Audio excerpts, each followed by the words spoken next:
The man raised his rifle and was startled to see something off about the coyote in his sights. He adjusted the scope for a clearer view. That's when he noticed it. A massive signal jammer had somehow appeared near his position. A chill ran down his spine. He quickly swung his scope around and realized that jammers had been placed all around the farm, blocking every direction. Just then, 4 vehicles began approaching. Sensing something was seriously wrong, the man fired a warning shot into the air. By now, the convoy had already arrived at the gate. Hearing the shot, his daughter ran downstairs to ask her mother what was going on. The mother told her not to worry. It was just their dad scaring off a coyote. But outside, the armed attackers were already chambering rounds. Then they opened fire. The man reacted instantly and returned fire with precision.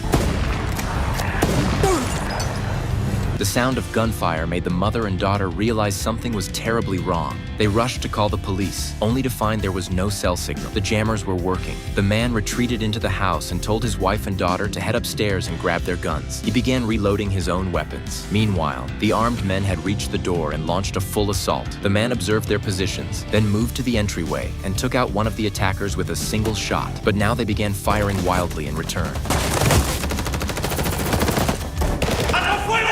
When the shooting paused, the enemy leader ordered a full surround of the house. They had no idea they were up against Vic, a former Navy SEAL. As they prepared to breach, Vic was already waiting at the corner of a wall. One shot, clean hit. He quickly moved to the kitchen, sweeping plates and bowls off the table. When the intruders entered the room, they didn't notice the shattered porcelain on the floor. As soon as they stepped on the shards, Vic opened fire, then moved in to finish them off.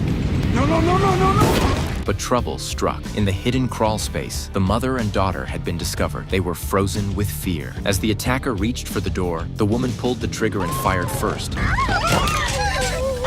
The gunfire outside alerted the other enemies to move in, but they still underestimated Vic's solo combat skills. When one of them reached the staircase, Vic was already there, his gun pressed to the man's head.